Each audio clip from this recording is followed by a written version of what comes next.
मैं सूरज कुमार, यूथ कांग्रेस में मैं महासचिव हूँ और कुम्हरार विधानसभा का प्रभारी हूँ।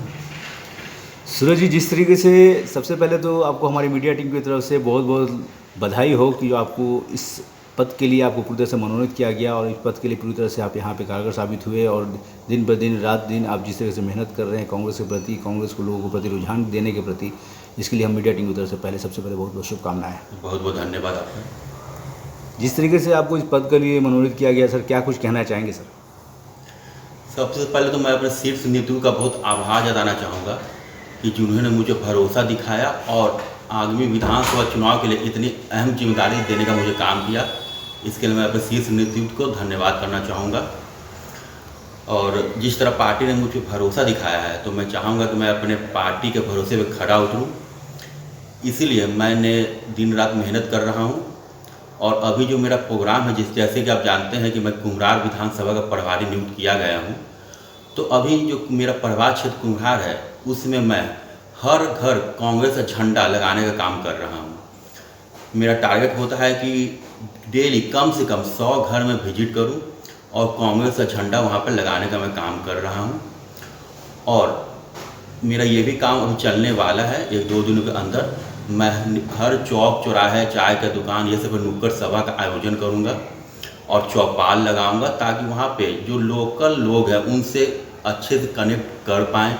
उनकी जो दिक्कतें हैं उसका मैं सुनूँ अच्छे से और उसका समाधान करने का मैं कोशिश करूँ। मतलब कुल मिला के बात है कि जो आम समस्या है, जिस तरीके से लोगों के आम जीवन की जो समस्या आती है, आज सबसे बड़ी समस्या अगर देखा जाए तो बिहार में सबसे बड़ी समस्या एक है तो वह है बेरोजगारी की समस्या, जी हाँ। भ्रष्टाचारी की समस्या, महंगाई की समस्या, बहुत सारी चीज़ों की यहाँ पे है समस्या जो अब प्रतिदिन यहाँ पे पनपती ही जा रही है। लेकिन सबसे इम्पोर्टेंट चीज़ है बेरोजगारी। क्या कुछ कहना चाहेंगे सर इस पर? आप आए दिन देख रहे हैं कि बेरोजगारी का क्या आलम है बिहार में। अगर छात्र सड़क पर उतरते हैं तो नीतीश सरकार उन्हें डंडे से मारती है। बिल्कुल। रोजगार के नाम पर उन्हें डंडे से मारा जाता है, जेल की हवा खिलाई जाती है। तो सबसे इम्पोर्टेंट है रोजगार देना और पलायन को रोकना।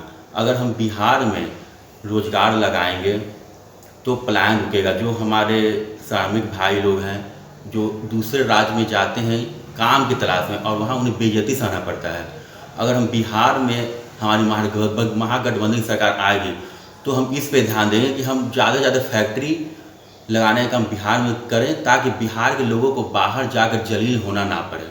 और रोज़गार आप देख रहे हैं कि जब महागठबंधन, जब आरजेडी या कांग्रेस सरकार में थी तो हम लोगों ने बहुत सारी जॉब देने का काम किया था, लेकिन जब से ये जो स्थिति पलट गई तब से ये सिलसिला रुक गया है। तो जब हमारी महागठबंधन की सरकार इस बार आएगी सरकार में तो जितनी योजनाएं रुक गई हैं, जो लाभ दिया जा रहा था युवाओं को, वो सब रोजगार देने का काम करेगी सरकार। क्या कुछ इस बार आगामी विधानसभा चुनाव में किस तरह से कांग्रेस की रणनीति बन रही है और किस तरह से कांग्रेस अपने पूरी तरह से सभी क्षेत्रों में पूरी तरह से आगे बढ़ने का काम कर रही है? देखिए, अभी या कल देखा होगा आपने कि हमारी जो अलका लांबा हैं, जो महिला प्रकोष्ठ की राष्ट्रीय अध्यक्ष है, वो पटना आई थी और वहाँ हमारे पार्टी ने एक योजना लॉन्च की है, माई बहन जो योजना है, माई बहन मान योजना। उसमें जो महिलाएं को हम 2500 रुपये देने का काम करेंगे, जो ज़रूरतमंद महिलाएं हैं। उसके लिए मैं अपने कुम्हरार प्रभार क्षेत्र में डोर टू डोर घूमने का काम करूंगा।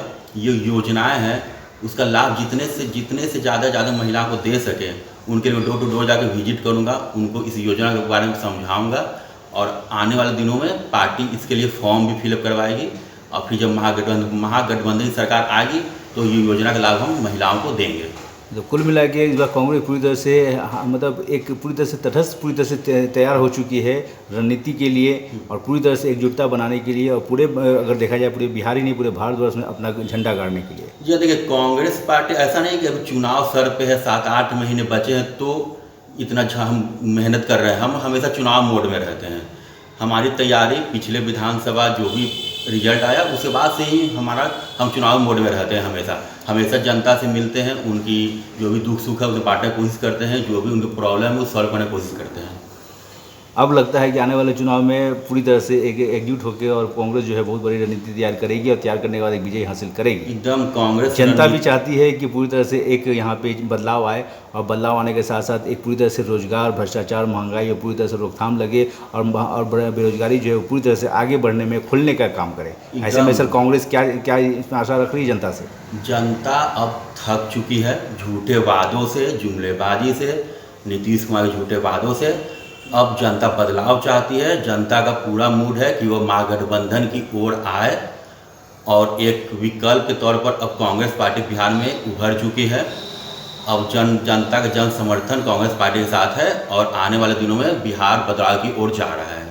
सर अपना परिचय दे दें। मैं सूरज कुमार, महासचिव बिहार प्रदेश युवा कांग्रेस, सह प्रभारी कुम्हार विधानसभा। बहुत बहुत शुक्रिया, बहुत बहुत धन्यवाद। आपने जिस तरीके से अपने क्षेत्र के बारे में, कुम्हार विधानसभा के बारे में आपने बताया, किस तरीके से कुम्हार विधानसभा के लोग आगे बढ़ेंगे, किस तरह से एक रणनीति बनेगी, किस किस क्षेत्र में आगे बढ़ने का प्लान बनाया जा रहा है और आगामी विधानसभा चुनाव में जिस तरह से रणनीति आपने बनाई है, कांग्रेस ने जिस तरह की रणनीति आपको दी है बनाने के लिए और आप उस रणनीति को पूरी तरह से खड़े उतर रहे हैं धीरे धीरे। सर आपने जो संदेश दिया इसके लिए तहे दिल से मीडिया टीम की तरफ से बहुत बहुत शुभकामनाएं, बहुत बहुत धन्यवाद।